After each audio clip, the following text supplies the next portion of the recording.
Adolf Hitler launches a massive surprise attack in the dead of winter.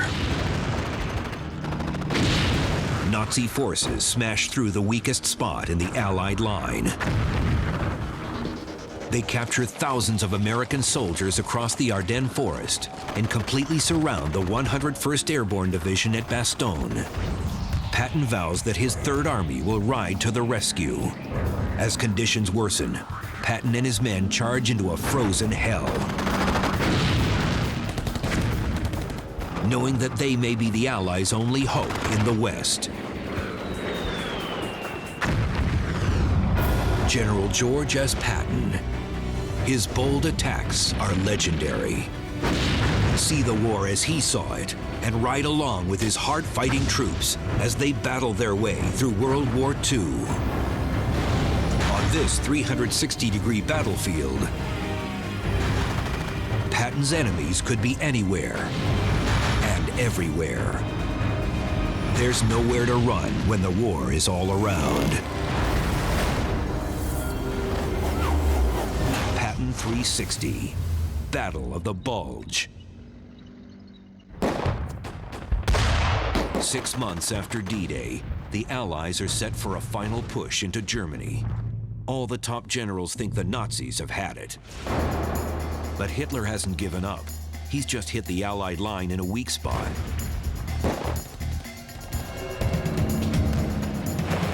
American reserves have been pushed back for miles, creating a huge bulge in the Allied front lines. George Patton's 4th Armored Division is driving north to push back in what is to become known as the Battle of the Bulge. Patton was ultimately drawn into this battle in a very dramatic and important way, and in a way that some people might call his finest hour.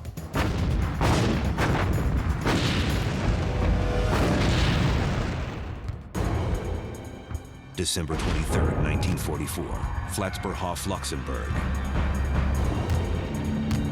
Captain Jimmy Leach's company in the 37th Tank Battalion grinds its way towards a train station half a mile ahead. Leach has already been right in the middle of the action for months, fighting with the 4th Armored since Normandy. The snow was about knee-deep. As we approached Flatzberhof, and I was the advance guard, I commenced receiving fire from the left front, and they knocked out one of my tanks and killed 2 of my soldiers. The fire is pouring in from a tree line on the left, and possibly from the far side of the railroad tracks.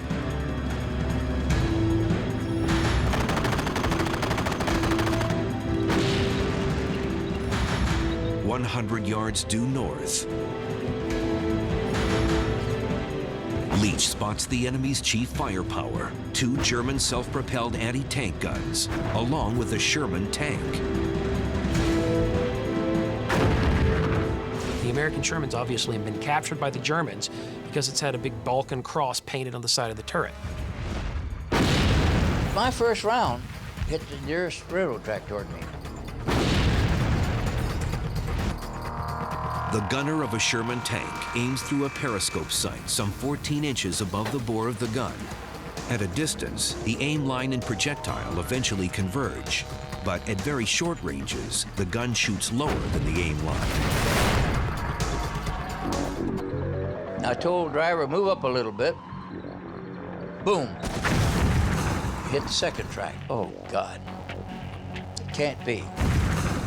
Driver, move up a little further. He did this. But he finally was able to get beyond the track. We put a round or 2 into these self-propelled guns in this tank, too. The biggest danger for Patton's soldiers at Flatzberhof is now gone. But this is only the tip of the iceberg. 1 mile north in the village of Begonville, German paratroopers are prepping for a bloodbath. The coming battle is just one of hundreds that have already been raging across the Ardennes forest for a week.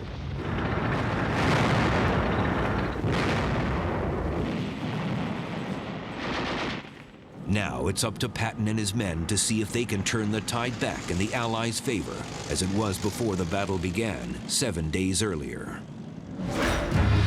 Flashback, December 16th, 1944. Despite having slowed the Allied advance in the West, Adolf Hitler is losing ground on all sides. To the east, Soviet forces are on the move, and to the south, American and British troops continue to push up through the Italian boot. George S. Patton's Third Army is in the Saar region of Germany, beginning an attack on the German border at the fortified Siegfried Line. Third Army is still pushing forward. Patton's philosophy is to keep the Germans off balance in his sector, negating their ability to do anything to him. With Patton keeping the pressure on, the Germans strike another sector further north with a monster blow. On the morning of December 16th, they smash into the entire Ardennes region at once, with 20 divisions across a 60-mile front.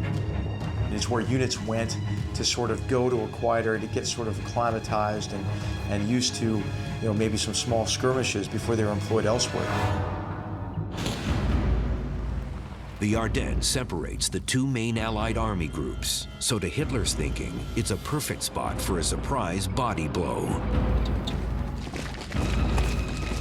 The idea was to drive a wedge between Montgomery's 21st Army Group and Bradley's 12th Army Group, separating the two, with the hope to forcing the surrender of the entire 21st Army Group in the north. At the same time, Hitler hopes to grab the port of Antwerp. That's where the Allies are now getting their supplies. The Germans had their backs against the wall. It was clear that the Russians were coming, and there weren't enough Germans to stop them. So Hitler decided he was going to win on the Western Front so that he could free up all those forces and then turn on the Russians. In the north, the 6th Panzer Army swarms in and shocks the American divisions there. In the south, the German 5th Panzer Army overwhelms 2 regiments of the 106th Infantry Division, capturing more than 7,000 GIs. Hitler's juggernaut is helped along by some awesome firepower, the King Tiger tank. Now, this is a modified, souped-up, more armor-covered tank. It still has the 88-millimeter cannon, but the armor on the tank is a lot thicker and it's going to be much more survivable on the battlefield. While Patton is more than 100 miles to the south, the 5th Panzer Army drives westward. It surrounds the village of Bastogne, Belgium. Americans hold the town, and it's a key hub in the Ardennes Road network. Trapped inside is the 101st Airborne Division and part of the 10th Armored. To make matters worse, the troops aren't sure who to trust. Word is, English-speaking Germans dressed as Americans and led by notorious Nazi commando Otto Skorzeny have infiltrated the lines. Their job ranged from everything from killing officers to knocking down signs to blowing up bridges or capturing bridges, so that the Germans had a better advantage in punching through. When it's clear to the Allies how massive the attack really is, Ike calls Patton, Bradley, and British commanders to Verdun. They have to figure out a response. Before Patton leaves, he pulls some of his units out of their battle in the Saar and begins moving them north. He's sure his army will be ordered in that direction. Patton's probably thinking, you might be able to catch a few of my forces off guard. Watch out. I'm going to come up there and give you a surprise of my own. On December 19th in Verdun, when Ike asks Patton how soon his army can disengage from battle, turn north, and get moving, Patton tells him he can attack with 3 divisions in 2 days. Everyone in the room is shocked. One of the witnesses says there was a shuffling of feet and some nervous churns in people's seats. The Americans are basically thinking, George has bitten off more than he can chew. The British in the room are going, these Americans don't know what warfare is about. Ike tells Patton not to joke with him, that such a move would be impossible. And Patton immediately responds. He says, I'm not kidding. My army is ready. I can have 1 corps going. In 48 hours, I can have another corps right behind it. You want to talk about getting a guy fired up? Just say impossible to Patton. He's going to sit there and say, what? Impossible? Just watch me.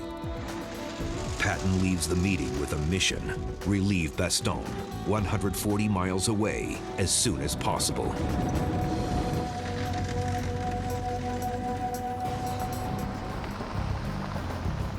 And over the next day and a half, he tirelessly visits each of his divisions to help quickly work through the nuts and bolts of the 140-mile move. Figuring out what roads they needed to take, calculating fuel consumption, all the minute details of just a symphony of work to be done, Patton handles like the perfect maestro. But there's one full-size challenge Patton's incredible energy can't overcome: bad weather. Sleet, snow, and cold are making everything harder, and poor visibility is keeping support and scout planes grounded. It was really unclear what Third Army would face as it conducted this counterattack. A way to mitigate that uncertainty is with aerial reconnaissance, and Patton didn't have that available to him.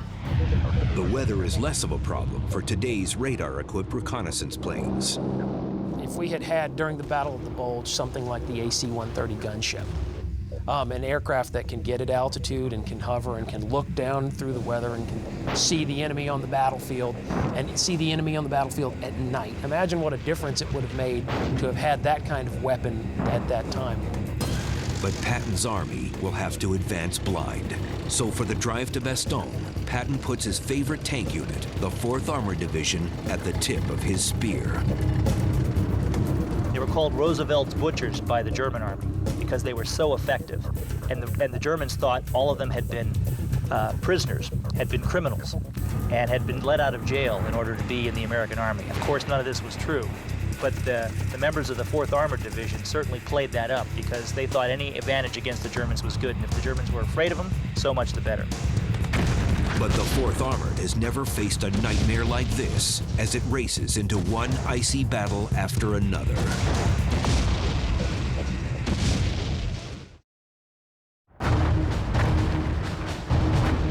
December 22nd, 1944, day 7 of the Battle of the Bulge.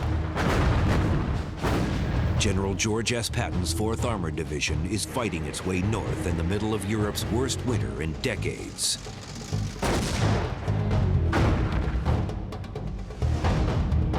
Their mission: to relieve the 101st Airborne Division, trapped by Nazi forces in Bastogne.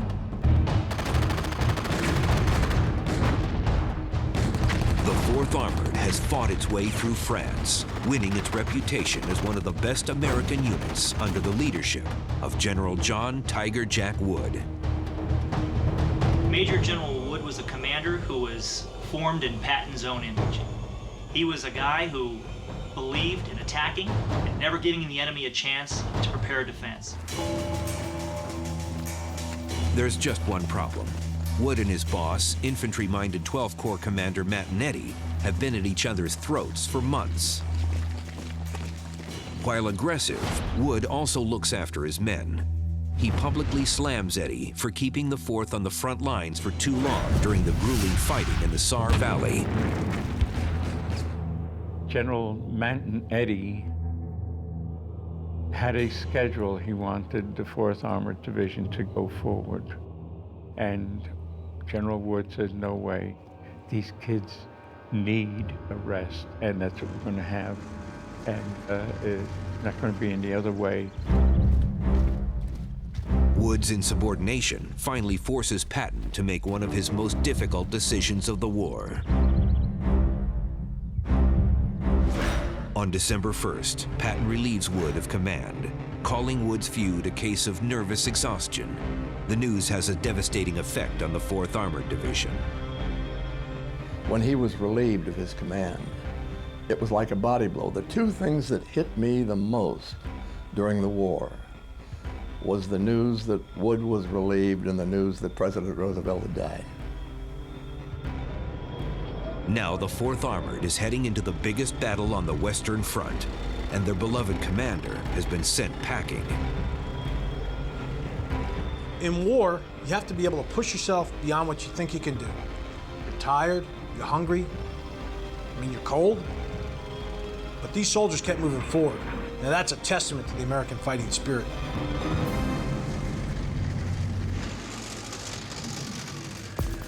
How Hal Mayforth, a 21-year-old sergeant from Boston, is in a cavalry recon unit at the front of the division's Combat Command B. He endures the miserable conditions in an armored car instead of a tank. At night, the only thing that I took off were my shoes and my combat jacket. And I think I used the combat jacket as a pillow. And inside my sleeping bag, I put my carbine to keep that warm. And I put my shoes inside the sleeping bag because if I left them out, I could never put them on again. They would have frozen like boards.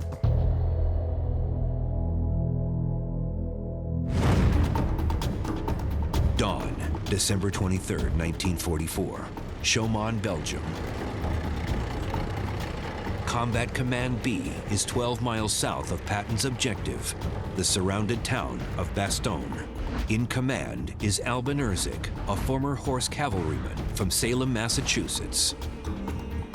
We traveled all night, and just about a little after daylight, on the 23rd, we hit the outskirts of a place called Chaumont. As Patton's men roll towards the outskirts of town, Hal Mayforth's recon unit is in the lead. Light tanks of the 8th Battalion are right behind them. But just as they top a rise that slopes down to Chaumont,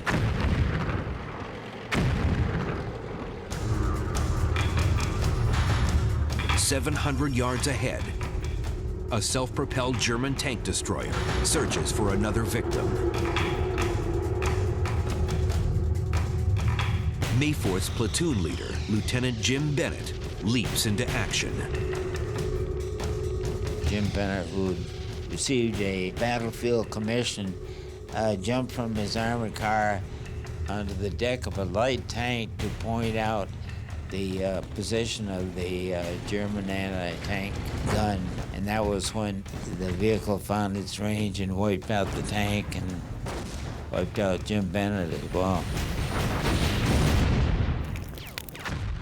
Soon, more German guns open fire. Sergeant Hal Mayforth is farther back in the column. Here, Germans have opened up on Patton's soldiers from a forest on the right side of the road. You could see flashes of, as it turned out, there were German paratroopers on the edge of the wood firing. And the return fire that we made was just in the general vicinity of the gun flashes. Ahead of Mayforth, his friend John D. Batista attempts to return fire with his .50 caliber machine gun.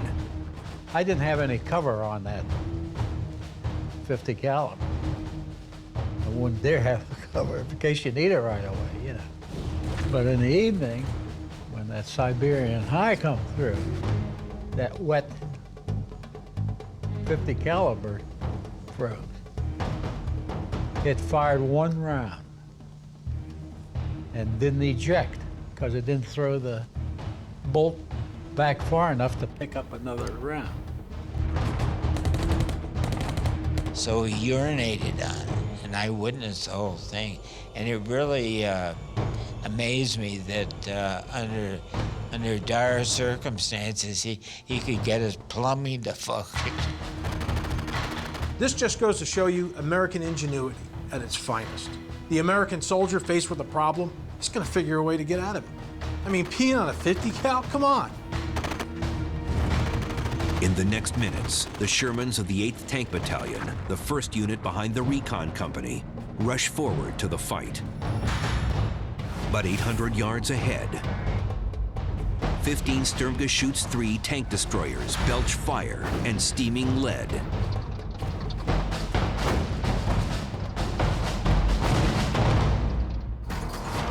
The Sturmgeschütz 3 is built on a tank chassis, giving it a top speed of 25 miles per hour. Its high-velocity 75mm main gun makes it an efficient tank killer. But the firepower of Erzik's tanks is enough to drive the surviving Stugs from the field.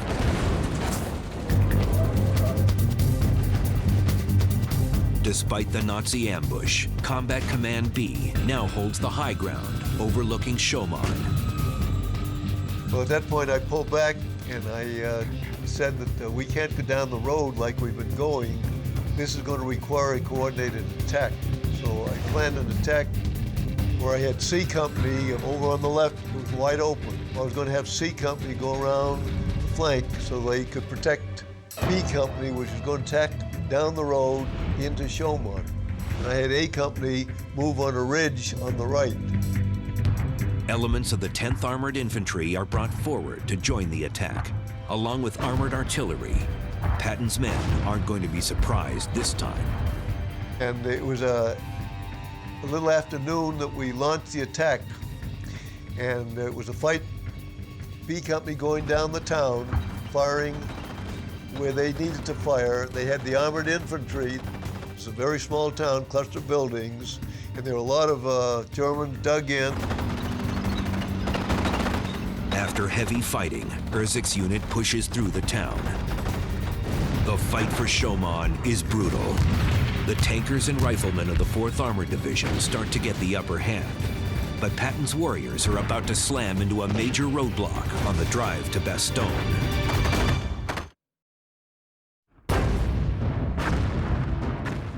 December 23rd, 1944. The Battle of the Bulge is raging. Hitler has gambled on a massive push to drive a wedge into the Allied armies on the Western Front. And the eye of the Nazi storm is centered around the town of Bastogne, Belgium. General Patton has ordered the 4th Armored to break through the enemy and relieve the 101st Airborne.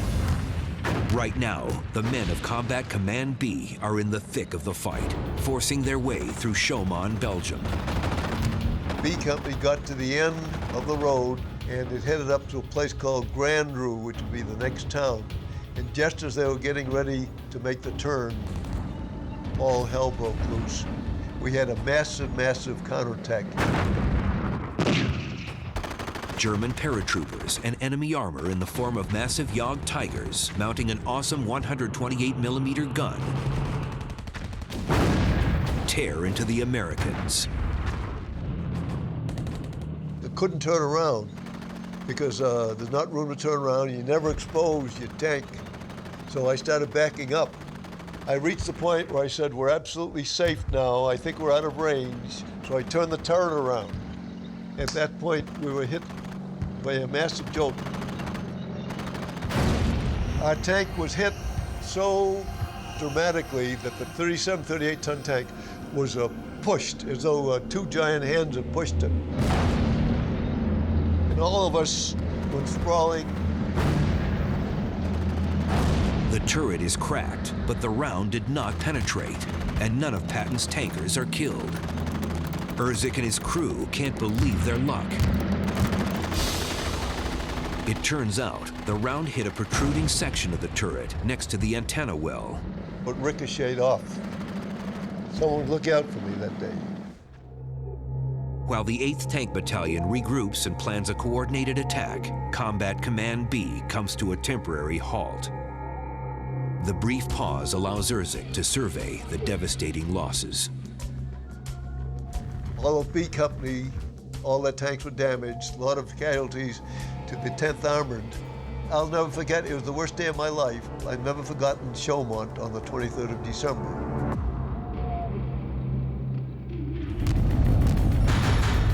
"12 miles ahead of Herzig's battered unit, soldiers holding out in the village of Bastogne are also struggling, hoping that General Patton can pull off a miracle and rescue them. One problem infantrymen on the perimeter are having is that the cold is affecting their M1 rifles.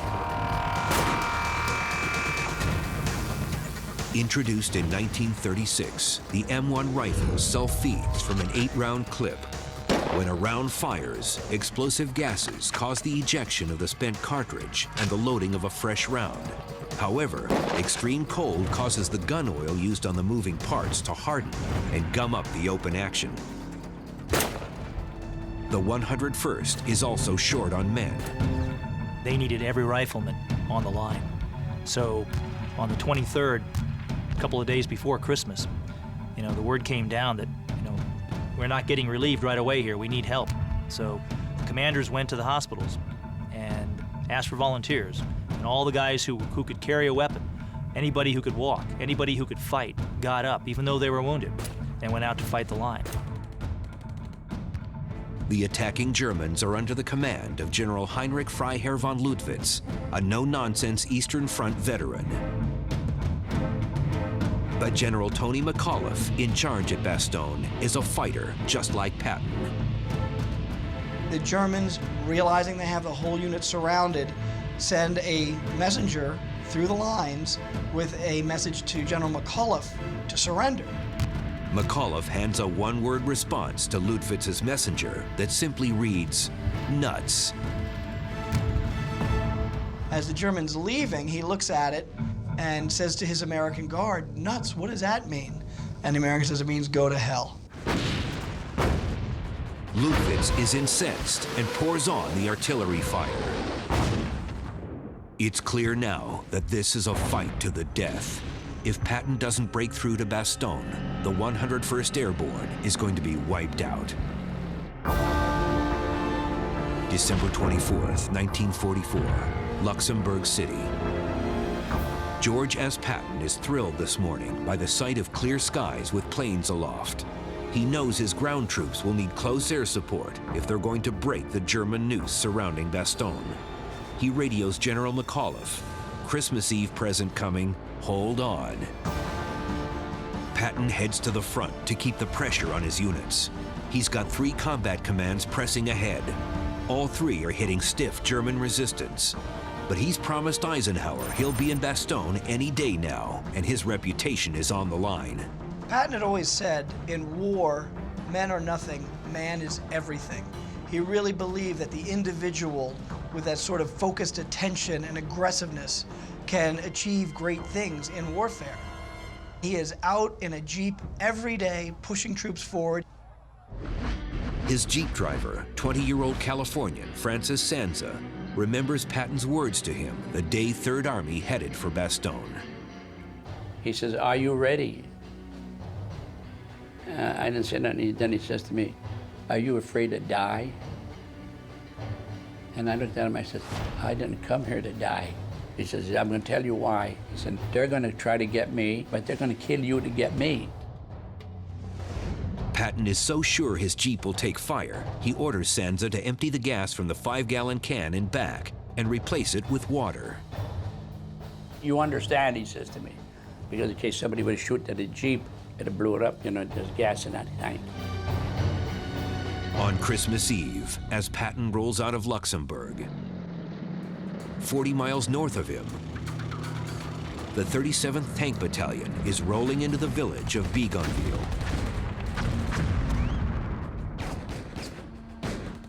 As the battalion halts to split up, Captain Jimmy Leach takes a flesh wound to the head.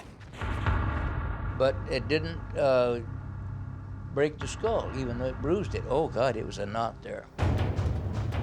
But his battalion commander, Lieutenant Colonel Creighton Abrams, isn't aware Leach has been shot and orders his company to the far side of town. The captain's only carrying out orders, but the location and arrangement of his tanks in the battle is confusing to U.S. aircraft. 2 miles to the west, American fighter planes soon appear. Well, here came 4 P-47 fighter bombers. And they circled us once or twice. All the rest of the Americans are on the other side of town, and from the air, it looks like Leach's men are opposing them. Then they came back and made an attack run on my company. And they bombed me twice and strafed me twice.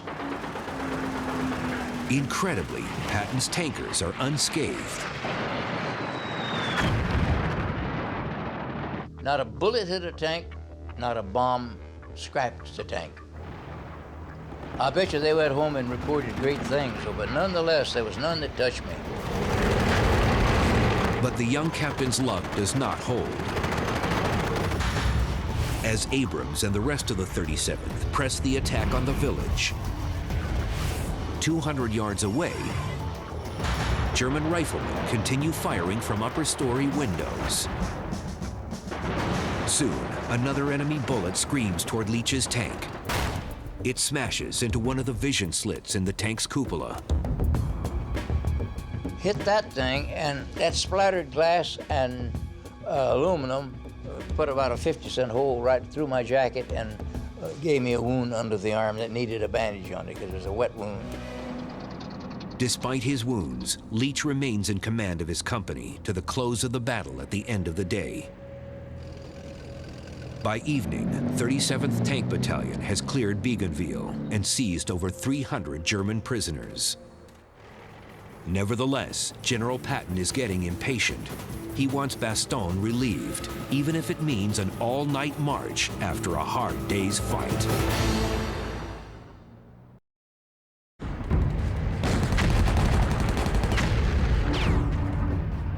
Christmas Eve, 1944.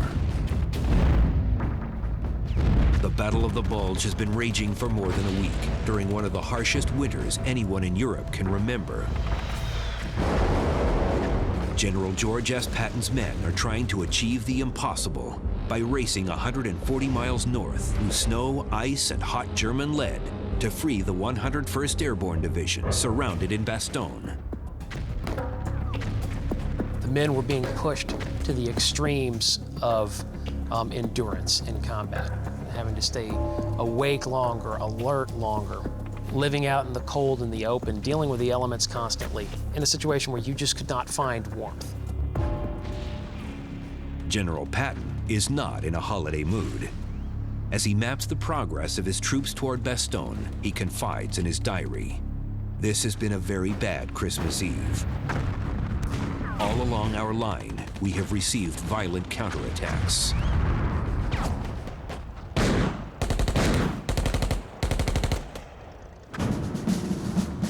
Patton refuses to fall short of his promise to arrive in Bastogne as soon as possible and calls for something unexpected. He orders the Reserve Combat Command of 4th Armored, the unit that fought all day for Bougainville, to make an end run in the middle of the night. Indications are that the path to Bastogne is clearer on the left of the division. Injured the day before, Captain Jimmy Leach's men wake him up in the middle of the night. No rest for the weary or the wounded.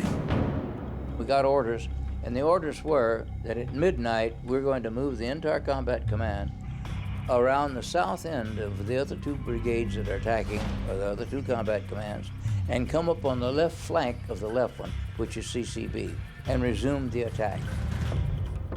Leach and the Reserve Command march all night and manage to come up on the left of the division by first light. It's Christmas morning, a cheerless holiday for both the men of the 4th Armored and American soldiers stuck in Bastogne, directly in front of Patton's men.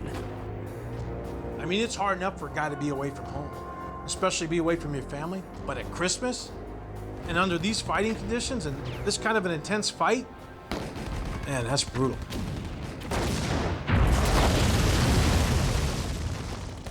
All three combat commands spend Christmas Day locked in vicious combat. That evening, Jimmy Leach's battalion commander, Lieutenant Colonel Creighton Abrams, gets orders to push toward the enemy stronghold of Cibray the next day. Abrams is a 30-year-old with a reputation as a tough fighter who can get the job done. Patton himself said there's only one tanker better in this army than myself, and that's Creighton Abrams. So that's a heck of a recommendation coming from the expert. The next morning, Lieutenant Colonel Abrams takes up a position on a hill east of Cibray. But instead of attacking his assigned target, Abrams believes that a drive directly ahead through the Belgian village of Assenois could open a direct path to Bastogne, just 1 mile away. And what Abrams does is he calls an artillery barrage on Assenois, and his plan is to lift it as soon as his troops reach the area.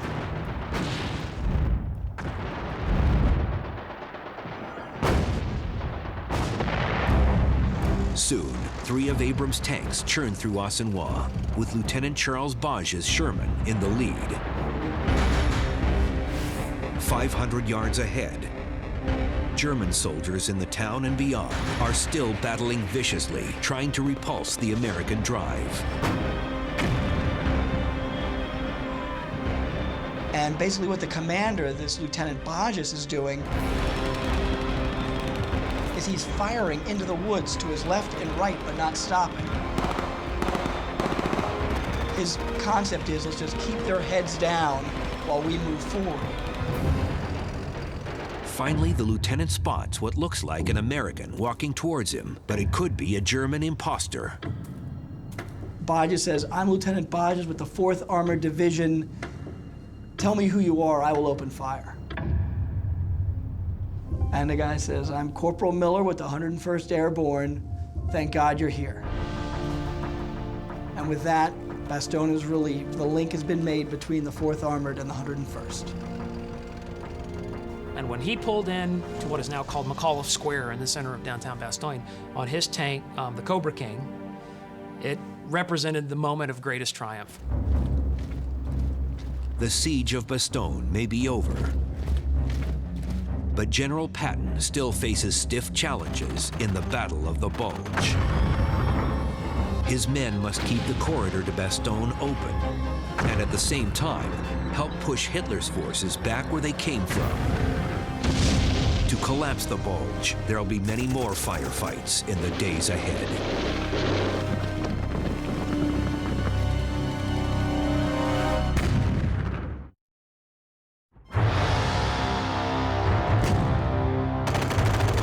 January 1945.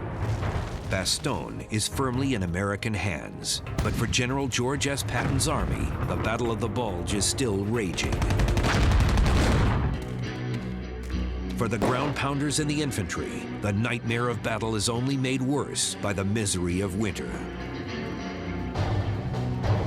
Minnesota native Ruel Long, a soldier in the 90th Infantry Division, knows firsthand just how hard it is to live and fight in sub-zero weather. In the morning, your canteen would always have some ice on the top of it. We'd have to light our key ration cartons and melt the ice in the canteen so we could use it to drink and to shave. And we were still going around in leather boots. And we were losing men. We were frostbite, trench foot. January 9th, 1945, day 25 in the Battle of the Bulge. The 761st Tank Battalion is pushing toward the German-held village of Tillet, Belgium, part of the 3rd Army's drive to close the Bulge in the American line. There's basically a bulge within the Battle of the Bulge now that the Americans are occupying. And Patton is sending the 11th Armored Division, the 6th Armored Division, a number of infantry divisions in there to fight some of the heaviest fighting, even worse than the fighting going into Bastogne. The 761st is an African-American unit that fought as part of Patton's army for weeks in the soggy Lorraine region, and now in frigid Belgium. These guys fought hard. They fought well. They were well led. They were dedicated. And there's something that every American should be proud of. This morning, 761st tanks are approaching a distant tree line. William McBurney is a 21-year-old gunner from New York City. His tank is covering the far left flank. And we went into this open field and was going forward, and it was very deep snow. And they were hidden in the trees. 800 yards ahead from the tree line, German infantrymen and a Tiger tank open fire. McBurney fires back, but then the American tank hits a mine. It looks like a death sentence. The tank won't move, and they're in an open field with no cover. Tank commander, he jumped out, and I got out, and Smitty, he came behind me, and we hollered at Willie to jump out. He got killed in the tank from a machine gun bullet. We started crawling to get away from where the Tiger tank was. And they were coming up on us. I think about 1,000 yards or better We crawled and we were shooting soldiers and whatnot. Finally, an American P-38 fighter plane appears overhead. It came out of nowhere. It knocked the tank out, then it came back over and tipped its wing and took off. And I was thankful for that. I'll never forget that plane, P-38. McBurney will later receive a Bronze Star for his tenacious fighting. The rest of Patton's men continue to push the Nazis back to where they started. As the Bulge shrinks in the middle of January, Patton visits a hospital in Luxembourg. Lieutenant Roger Boaz, a forward artillery observer who's battled his way across France in the 4th Armored Division, is laid up with bronchial inflammation. Patton enters his ward. And he turned to me and he said in his high voice, "What's the matter with you, boy?" And I said, "I have bronchitis, sir." And he looked at me a minute and he said, "What outfit are you in, boy?" And I said, 4th Armored Division, sir. Whole attitude changed. He put his hand on my shoulder. He said, "Lieutenant, you had your share of hard work. You stay here as long as you have to." Patton then moves down the line to a lieutenant who's due for an amputation. He wants to pin a silver star on the young officer for bravery. Patton asks his aide to produce one. And he started reaching in his pockets, one after another. He said, "Sir, I don't have one." And Patton again went into one of his profane periods of dressing this chap down. Went on for quite a while. I'm sure this man never forgot it. And an hour later, a full colonel from the staff came with a silver star for the lieutenant, and ice cream for all of us, and the next day the lieutenant was dead.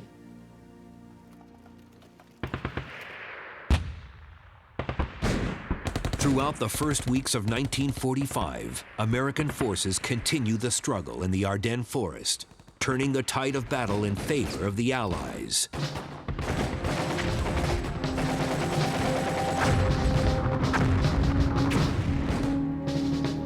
By the last week of January, the weakened Nazis have been pushed back virtually to where they started.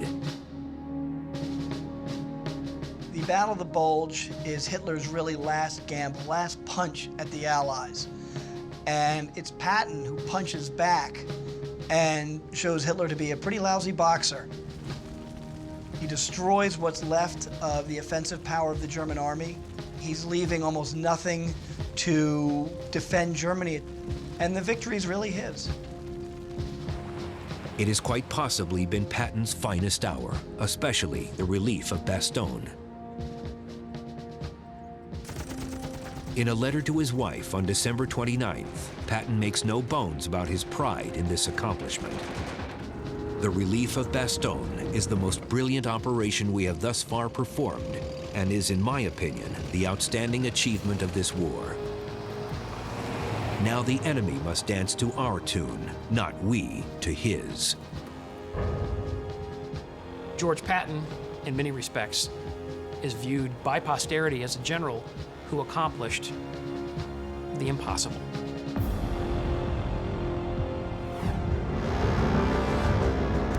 But the general knows this is no time to rest on his laurels. The enemy is still fighting and still deadly. The Bulge may have collapsed, but the war is not over. George S. Patton must now regroup his forces and ready them for a dagger thrust into the heart of Nazi Germany. The combat ahead is sure to be every bit as desperate and brutal. For the enemy will now be fighting for his homeland, on his homeland.